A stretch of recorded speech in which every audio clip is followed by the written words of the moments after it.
Сайн байцгаана үзэгчдээ, төвцөг мэдээллийн хөтөлбөрийн мегмар гарагийн дугаарыг хүргэж байна. Хөтөлбөрийн эхэнд мэдээллийн хураангуйг хүргэнэ. Монгол улсын ерөнхийлөгч 21 элчин сайдыг игүүлэн татаж шинээр томилох зөвшөлтсөг саналаа улсын их хурлд хүргүүллээ. Хадгаламж түүний өөрөгөөж эдийн засагт үзүүлэх нөлөөллийн талаарх ойлголтыг эдийн засгийн булангаар онцоллоо. Газын зурвас сэргээ байрлуулахыг одоогоор нэг ч улс зөвшөөрөөгүй байна. Австрали улс галт зэвсгийн хяналтаа чангатах нь Америк нэгдсэн улс Украины яриа хэлэлцээний шинэ үе энэ 7 хоногийн амралтын өдрүүдэд болох төлөвтэй байна. Мэдээллийн хөтөлбөрийн эхний мэдээ элчин сайд нарыг игүүлэн татах томилох талаарх Монгол улсын ерөнхийлөгчийн зөвшөлдсөг саналыг улсын хурлын дарга уулзалт өргөн мэдүүлээд байна. Мэдээллийг дэлгэрүүлэн хүргье.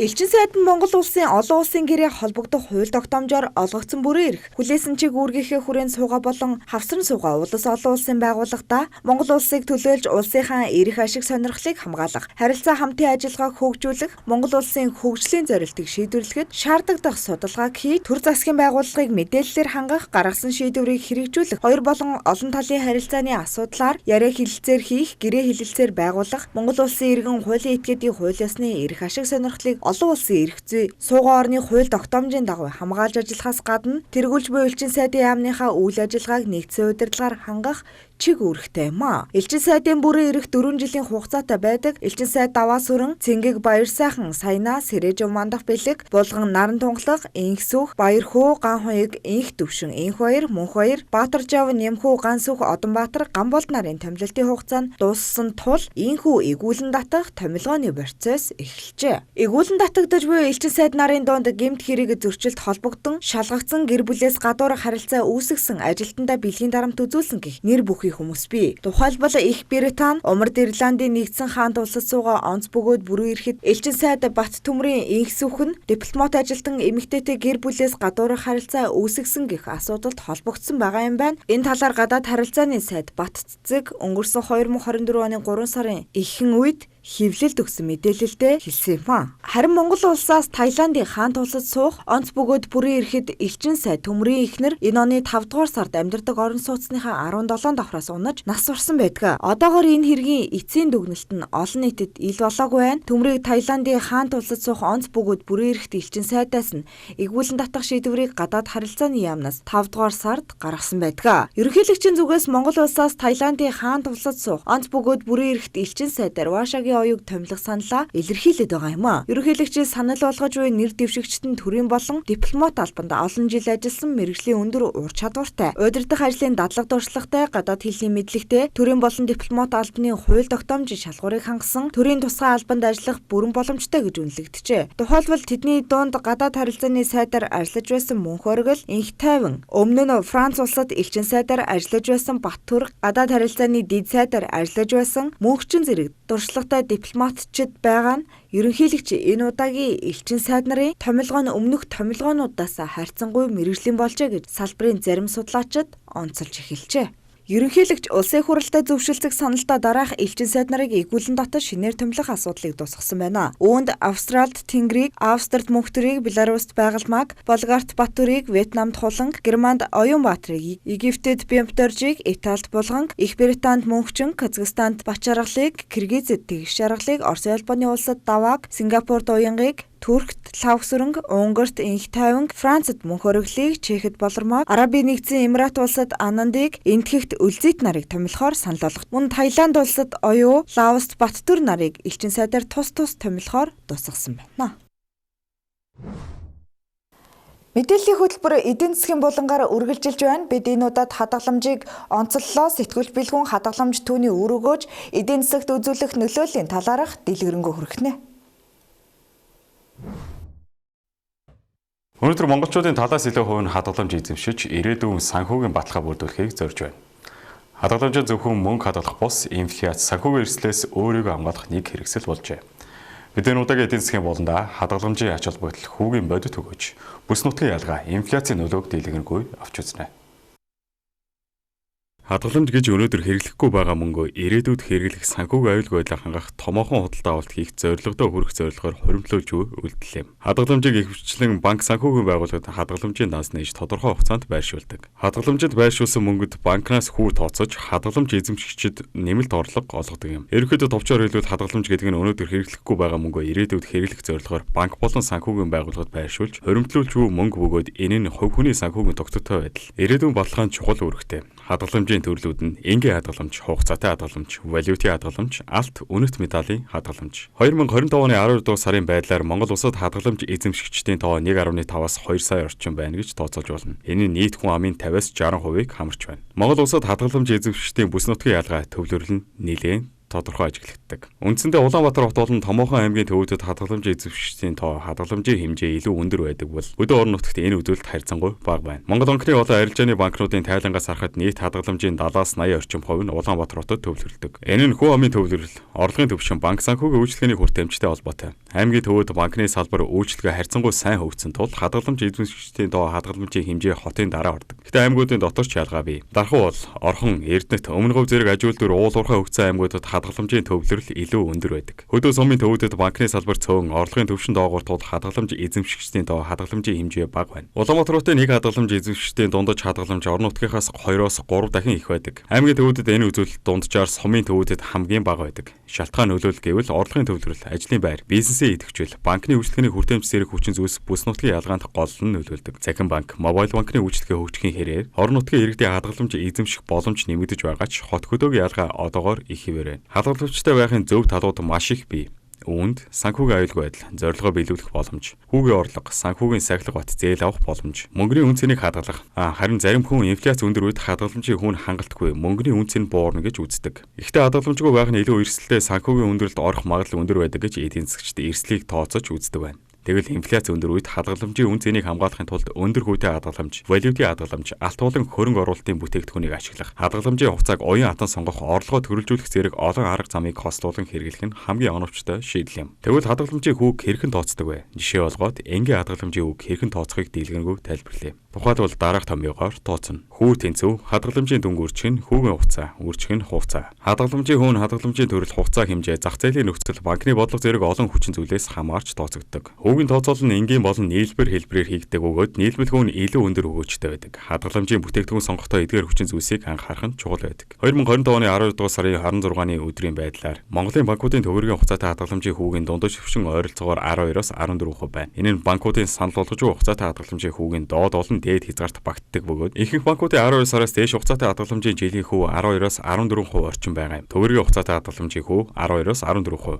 валютын хүү 4-өөс 6%, энгийн хадгаламжийн хүү 6-аас 8%. Хүүгийн хувь банк бүрт баг зэрэг ялгаатай хадгаламжийн хугацаа хэмжээ төрлөөс хамаарч өөрчлөгдөнө. Төв банкны бодлогын хүү 2025 оны сүүлээр 13% орчим байгаа нь арилжааны банкуудын хадгаламжийн хүүг өндөр түвшинд тогтоож байна. Иргэдийн хадгаламж бол банкуудын зээлийн гол их үүсвэр юм. Банкуд хадгаламжийг цуглуулж аж ахуй нэгж иргэдэд зээл олгодог. Энэ нь бизнесийн хөрөнгө оруулалт, үйлдвэрлэл, ажлын байр нэмэгдэж чухал үүрэгтэй. Хадгаламж их байх тусам банк санхүүгийн салбарын тогтолтой байдал сайжирна. Санхүүгийн эмэрлийн үед ч банкуудын төлбөрийн чадвар алдагдах эрсдэл буурна. Иргэдийн хадгаламж нь хувь хүний санхүүгийн сахилга бат ирээдүйн эрсдэл бэлэн байх боломжийг нэмэгдүүлдэг. Энэ нь өөрхийн санхүүгийн тогтвортой байдлыг эергээр нөлөөлнө. Харин хадгаламжийн сангууд банк санхүүгийн байгууллагаар дамжин хөрөнгө оруулалт болон хувирч эдийн засгийн өсөлтийг хурдсгадаг. Хадгаламж өсгөхөд хэрэглээний эрэлт буурч инфляцийн дарамт багасах боломжтой. Мөн банкуудын зээлийн хүү буурч эдийн засгийн эрүүл өсөлтийг дэмжинэ.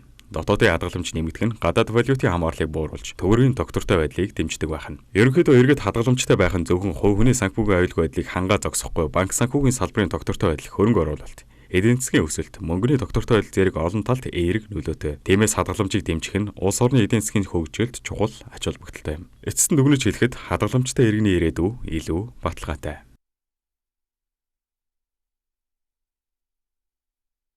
Хадгаламж бол зөвхөн илүүдэл мөнгийг байршуулах энгийн үйлдэл бус ирээдүйн санхүүгийн аюулгүй байдлаа удирдах ухаалаг сонголт юм. Инфляцийн дарамттай үед хадгаламжгүй байх нь илүү өндөр эрсдэл дагуулдаг. Тиймээс иргэд хадгаламжийн төрөл, хүүгийн нөхцөл хугацааг зөв сонгож, орлогоо төрөлжүүлж чадвал хадгаламжид санхүүгийн тогтвортой амьдралын бат зуур хэвээр байх боломжтой юм. Ажилтны эрдэсэлгийн сайд амтны ям тус төвийг нээж хэлсэн үгэндээ хор металлын эрэлт геологийн хайгуул нэмэгдэж буй энэ цаг үед төв нээгдэж байгаа нь уул уурхайн үйлдвэрлэл эдийн засгийн салбарт чухал аж холбогдолтой явдал болж байна гэж онцоллоо. Тус төвийг бүгд найрамд Солонгос улсын Монгол улсад хэрэгжүүлж буй албан ёсны хөгжлийн тусламжийн хүрээнд байгуулсан байна. Төвийг байгуулахад 9.8 тэрбум воны санхүүжилт зарцуулагдаж, шинжилгээ судалгааны 57 хоног төхөөрөмжийг байршуулжээ. Хор металлын судалгаа, шинжилгээний төвөнд цагаан тоглог, Гент болд, Балт чулуу, нүүрс зэрэг Монгол байгаа газрын хор металлыг шинжилэн судалж, боловсруулах, баяжуулахаас гадна цэвэршүүлэх технологийн сургалт явуулах юм. Тус төвд хор металлын лабораторийн судалгааг эрчимтэй хийхээс гадна, аж ахуй нэгжүүд үйл ажиллагаагаа уялдуулж хөгжүүлснээр уул уурхайн олон компани бизнесээ босгох боломжтой болжээ.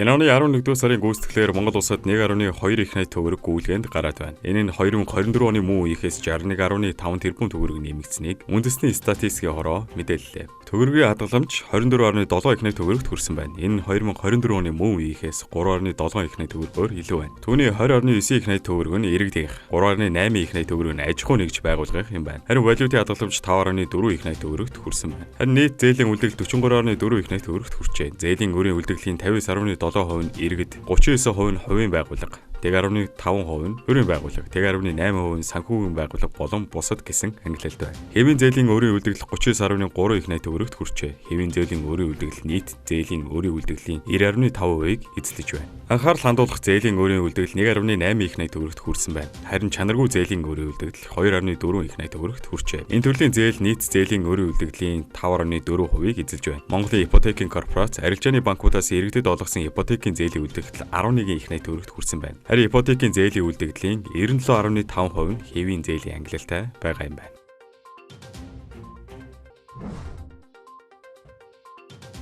Арабын нэгдсэн Эмират улсын Дубай утнаа зохион байгуулагчсан Азийн залуучуудын 5 дугаар паранад бас манай улсын тамирчид 3 алт, 3 мөнгө, 2 хүрэл медаль, нийт 8 медаль хүртжээ. Тус наадамд 35 орны 1500 баг тамирчин 11 спортын төрөлд 481 медалийн төлөө өрсөлдсөн байна. Манай улсаас пара хөнгө атлетикийн төрөлд 12, бочигийн спортод 5, пауэрлифтингээр 1 тамирчин эх орноо төлөөлөн оролцлоо. Пауэрлифтингийн 54 кг хэмжээнд залуучуудын дэлхийн дээд амжилтын эзэн үндэсний шигшээ багийн тамирчин олон улсын хэмжээний матер жигмэд алтан медаль хүртсэн байна. Харин бөөрөн цэг түлхэлтийн F40-41 ангилалд Ган Эрдэнэ хошоо алтан медалаар Ингрэ медаль. Зээрэн цэг шидэлтийн F37 ангилалд Амин Эрдэнэ хос мөнгө, 800 метрийн гүйлтийн T37 ангилалд инх хамгаалан мөнгөн медаль тус хүртжээ. U22 насны пара бочи төрлийн эмэгтэйчүүдийн BC2 ангилалд Дагмид хөнгө атлетикийн 800 метрийн гүйлтэд Хүсэл Эрдэнаар хүрэл медаль эзэд боллоо. Монголын баг нийлбэр дүнгээрээ Азийн наадамд оролцсон 35 орноос шилдэг 20-д шалгарсан байна.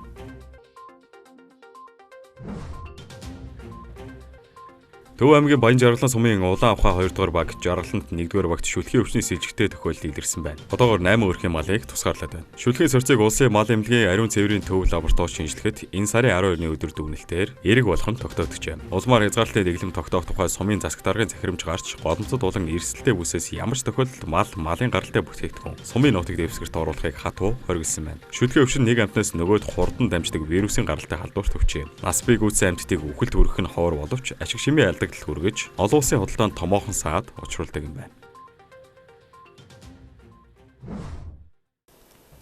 Дотоод үйл явдлын мэдээ хүргэлээ үргэлжлүүлэн олон улсын мэдээнд анхаарлаа хандуулна уу?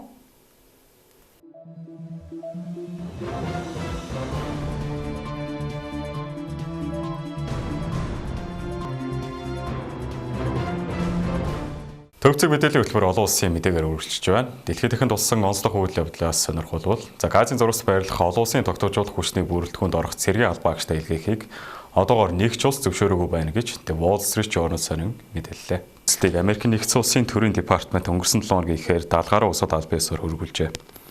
Америкийн засаг захиргаа өөрийн ойрын холбоотон Итали, Франц зэрэг улсуудаас гадна Мальт, Салвадор мэт бага буурай орнуудад ч хандан хүсэлт илгээсэн байна. За тус сонд мэдээснээр Сауди Араб, Арабын нэгдсэн Эмират улс зэрэг ойрхон орнодын орнууд Газийн зурагт инх тайвныг сахиулах хүчин чармаалтыг санхүүжүүлэх тухай Америкийн нэгдсэн улстай яриа хэлцээ хийж байгааг нь. Түүнээс гадна 19 улс цэргээ илгээх юм уу өөр бусад аргаар дэмжлэг үзүүлэх сонирхолтой байгаагаа илэрхийлсэн байна. За гэхдээ тогтворжуулсан хүчний үүргийг өргөжүүлж бүрэлдэхүүнд нь багтсан цэргүүдийг Палестины Хамас хөдөлгөөний дайчдын зэвсгийг хураах ажиллагаанд оролцуулах эрсдэл байгаа учраас одоогоор нэг ч улс ямар нэгэн үүрэг хүлээхийг хүсэхгүй байгаа юм байна. Харин Америкийн түшмдийн хэлснээр цэргээ илгээхэд ойрхон байгаа Азербайджан, Индонез улс ч үүсч болзошгүй зэвсэг тулдаанд цэргээ оролцуулах сонирхолгүй байгаа. уучлаарай сонирхолтой байгаагаа илэрхийлсэн байна. Америкийн нэгдсэн улсын засаглалын төлөвлөгөөний дагуу Америкийн генералын удирдлагад ор олон улсын хүчний 10,000 зэрэг дайны дараах газын зурвас доктортой байдлыг хангах ёстой юм байна. Мөн доктортой байдлыг хангах олон улсын хүчний бүрэлдэхүүн чиг үүргийг энэ 7 хоногт Катарт уулгах 25 улсын төлөөлөгчдийн уулзалтаар хэлцгээр болсон байна. Олон улсын цэргийн хүчин хээрийн эмнэлэг дийлгэх, онцгой чухал дэд бүтцүүдийг сэргээх, нурангад аргасан палестинчуудын цогцыг ухаж гаргах зэрэг ажиллагаанд оролцох төлөвлөгөөтэй байгаа юм байна. Дараагийн мэдээ. Сидней хотод еврейчүүдийн баярын үеэр эцэг хүү 15 хүний амь насанд хүрсэн аимшигт хэрэг гарсны дараа Австралийн холбооны улсад газ зэвсгийн тухай хуулийг чангатгах төлөвлөгөө зарлалаа. Одоогоор 16 болжээ. Халдлагын дараа 40 хүн эмнэлэгт хүргэсний дотор биеийн байдал нь хүнд боловч доктортой байгаа 2 цагдааг ажилтан байна. Амь эрсцэн хүмүүс 10-аас 87 насныхан байжээ. Гал нээсэн хүмүүс нь Сажи Дакрам, түүний хүү Нави Дакрам нар гэж ABC телевиз мэдээсэн байна. Хүүгийн эцэг нь 15 оноос хойш газ зэвсгийн зөвшөөрөлтөй 6 бүртгэлтэй зэвсэгтэй байсан юм байна. Халдлага үүссэн сэжигтнүүдийн нэг нь хууль сахиулах байгууллагад өмнө бүртгэлтэй байсан боловч түүнийг шууд аюул занал хийл учруулна гэж үсээг байжээ. Тус улсын дотоод хэргийн сайд Тони Буркийн мэдээснээр аав нь 1998 онд оюутны визээр Австралид ирсэн бол хүн Австралид төрсэн иргэн юм байна. Мөн уг хэрэг дэлхийд дээрх хамгийн хатуу хууль тогтоомжтой тооцогддог Австралийн гац зэвсгийн тухай хууль амьдралд нийцэж байгаа эсэх тухай асуудлыг хөндөхөд хүргэсэн байна. Ерөнхий сайд Энтони Албанезе засгийн газраас лицензээр зөвшөөрүүлсэн гац зэвсгийн тоог хязгаарлах. Мөн лиценз хэр удаан үргэлжлэх ёстойг хэлэлцэх болно гэж мэдгдсэн байна.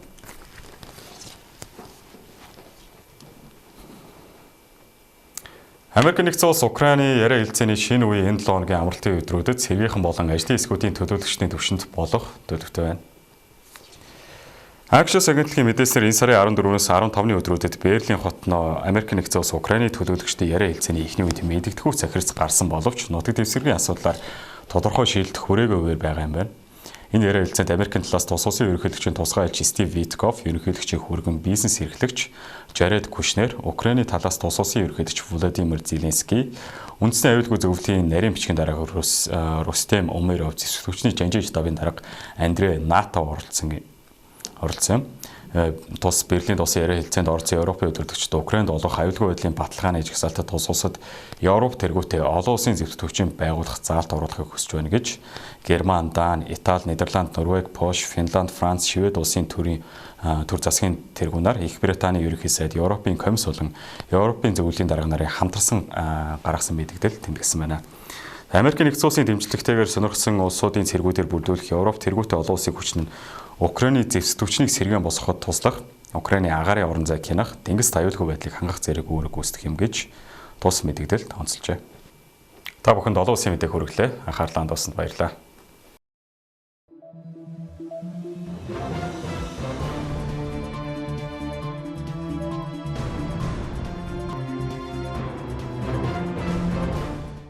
Төвцөг мэдээллийн хөтөлбөрийн мегмар гарагийн дугаартай хамт байсанд баярлалаа. Дараагийн дугаараар уулзъя. Баяртай.